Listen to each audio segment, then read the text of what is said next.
Assalamualaikum tuan. Saya Nurul Najwa, ibu PBS di sini selama 2 minggu. Jadi saya ingin menemui tuan yang berkaitan dengan hal ehwal murid. Jadi boleh tuan perkenalkan diri tuan dahulu? Nama saya Muhammad Rushini bin Hussein, memegang jawatan penolong kanan HEM di Sekolah Kebangsaan SK Kedapiah mulai Februari 2024 sehingga sekarang dah. Jadi tuan baru jelas di sini? Ya, baru dinaikkan pangkat dari SK Desa Pahlawan dan Februari 2024 dihantar kembali bertugas sebagai PKM di SK Kedapiah. Baik tuan, jadi saya ingin menanyakan sedikit soalan untuk tuan berkenaan dengan hal ehwal murid. Jadi soalan saya pertama, apakah tanggungjawab utama guru penolong kanan HEM dalam menjaga kebajikan murid di sekolah ini? Okay. Tanggungjawab utama dalam kelas jawatan sebagai penolong kanan HEM ini terlalu besar sebenarnya. Dalam banyak-banyak tugas penolong kanan ini, PKM lah paling besar tanggungjawab dia. Di mana PKM ini bermula je sesi persekolahan, tugasnya berakhir tamat sesi persekolahan. Dia tak sama seperti PKP dan juga PKIKO. Jadi apa yang saya boleh bantu ataupun saya boleh kongsikan untuk tanggungjawab PKM ni, selain daripada kita nak menapasti murid-murid yang layak dalam mendapat bantuan, sama ada bantuan awal persekolahan, KUAM dan juga IKASIP. Selain daripada itu, kita juga menyelaras murid-murid yang layak untuk mendapat bantuan makanan rancangan makanan tambahan RMT, di mana murid-murid yang betul-betul layak saja kita pilih untuk mendapat kemudahan yang telah disediakan oleh KPM. Selain daripada itu, tugas yang turut besar dalam tanggungjawab HEM adalah berkenaan dengan disiplin, di mana kita telah mengadakan ataupun menubuhkan jawatan kuasa khas untuk mengatasi masalah disiplin murid-murid dengan bantuan semua pihak lah, di mana kita mengadakan sekurang-kurangnya 4 kali setahun mesyuarat untuk mengatasi masalah disiplin di sekolah ini. Dan selain daripada itu, kita juga mengadakan menggunakan pakai sistem yang telah disediakan oleh KPM, iaitu sistem SSDM, iaitu sistem salah laku murid. Kita guna pakai sehingga hari inilah untuk menapasti dan juga mengatasi murid-murid yang bermasalah di sekolah ini. Itu adalah cara menjaga kebajikan murid. Baik, jadi untuk soalan yang kedua, apakah contoh program bimbingan sasiah ataupun motivasi murid yang telah dijalankan di bawah unit HEM di sekolah ini? Antara program-program yang telah kita jalankan sepanjang hampir 6 bulan dah, dan ianya berterusan sehingga hari ini. Antara lain yang kita jalankan ceramah-ceramah berkaitan dengan disiplin, di mana kita mengundang polis penghubung untuk datang memberi ceramah dan juga pameran di sini.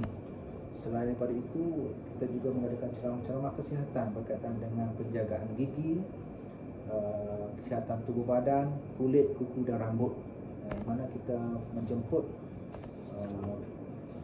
pegawai-pegawai ataupun doktor-doktor daripada pusat kesihatan yang berhampiran untuk menjalankan aktiviti mereka. Selain daripada itu, kita juga mengadakan program-program untuk sasiah murid. Sasiah murid dengan mengadakan guru penyayang, kem kepimpinan, untuk memberi pendidikan dan juga asas berwira tentang kepimpinan, di mana baru-baru ini kita telah mengadakan program khusus kepimpinan melibatkan hampir 120 orang murid yang terlibat adalah pengawas sekolah, pengawas pusat sumber, pengawas SBBT, penolong ketua pengawas dan penolong ketua pengawas serta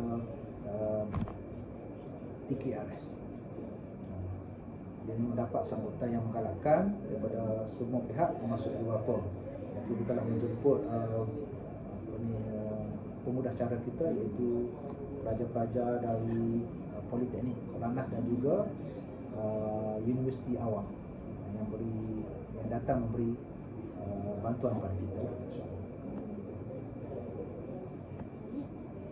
Soalan seterusnya, apakah antara cabaran yang dihadapi oleh unit HEM ni untuk yang melibatkan isu kehadiran murid di sekolah? Masalah utama berkaitan dengan isu kehadiran ialah ibu bapa lah, kan, peranan ibu bapa sendiri yang kurang cakna lah, ataupun tidak menitik beratkan soal-soal kehadiran murid, kerana bagi mereka mereka lah hanya kata melepaskan penanggungjawab ini kepada guru sahaja semata-mata, tidak memberi didikan ataupun tidak memberi penekanan kepada anak masing-masing betapa pentingnya hadir ke sekolah. Jadi bila anak-anak mereka ni tidak hadir, mereka tidak ada tanggungjawab untuk menghubungi guru untuk bertanyakan tentang kerja sekolah dan sebagainya. Sampai itu juga kekangan kita adalah sikap murid itu sendiri. Sikap murid itu sendiri yang kurang cakna ataupun kurang memberi penekanan untuk belajar lah. Mereka kurang minat, mungkin atas faktor tertentu lah, seperti masalah keluarga, masalah pengangkutan, dan juga mungkin juga masalah jarak itu sendiri untuk datang. Itulah antara kekangan-kekangan ataupun halangan-halangan yang kita hadapi dalam mengatasi masalah kehadiran.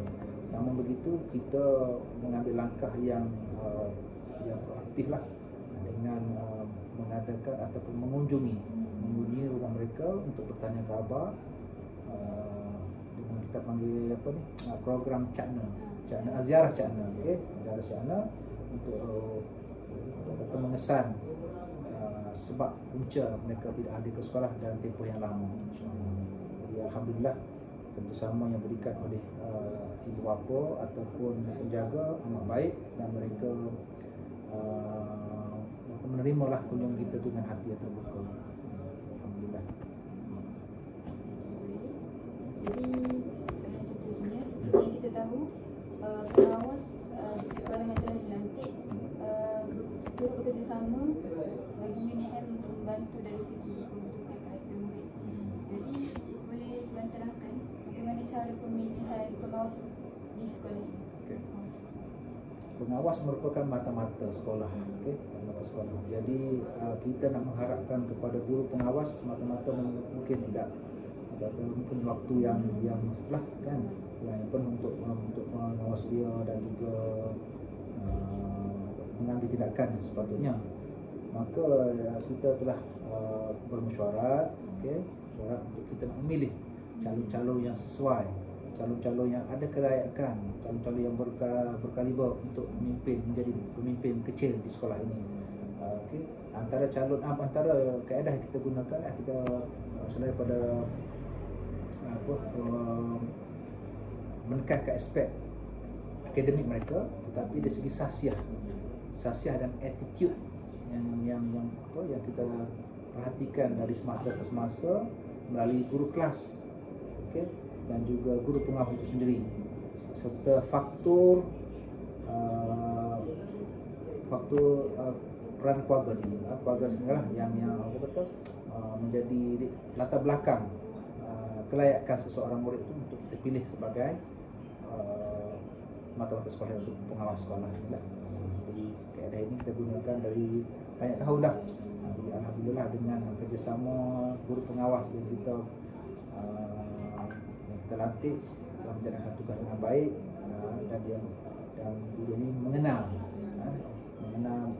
bakat-bakat calon-calon yang sesuai untuk kita pilih dan angkat sebagai pengawas sekolah. Baik, setakat itu sahajalah sesi perbualan kita. Terima kasih Tuan atas kerjasama dan saya memberikan penghargaan kepada Tuan kerana sudi membuat saya. Terima kasih.